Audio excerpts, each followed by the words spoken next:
Warren Buffett isn't like most CEOs. He runs one of the few true conglomerates left in America, Berkshire Hathaway. Berkshire is a massive insurance company, manufacturer, railroad operator, investor, and much more. Buffett himself is worth about $74 billion, which makes him the fourth richest person in the world.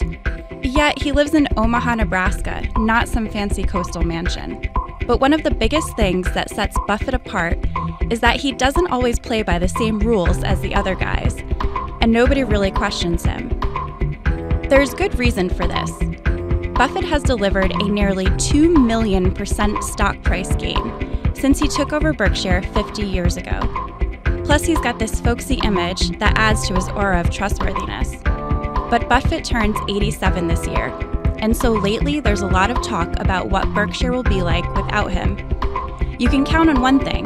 The opaque culture he's created is a luxury that won't be afforded to Buffett's successor, whether that's Greg Abel or Ajit Jain or some other candidate. Many have been rumored over the years, but Abel and Jain are seen as Buffett's two favorites right now. Should he ever decide to step away, though, one of the first issues will be transparency. Berkshire Hathaway owns all these disparate businesses, but aside from the biggest ones, shareholders really only get a high-level glimpse at their performance each quarter. And forget the common practice of quarterly earnings calls. Buffett doesn't do those.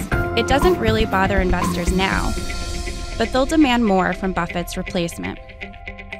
Another big issue will be Berkshire's pile of cash. It sits at about $86 billion, a figure that continues to climb. Buffett uses the money for acquisitions and investments at his discretion, which produce better returns than, say, paying a dividend. In fact, Buffett is firmly against paying a dividend, but that could be one of the first changes we see.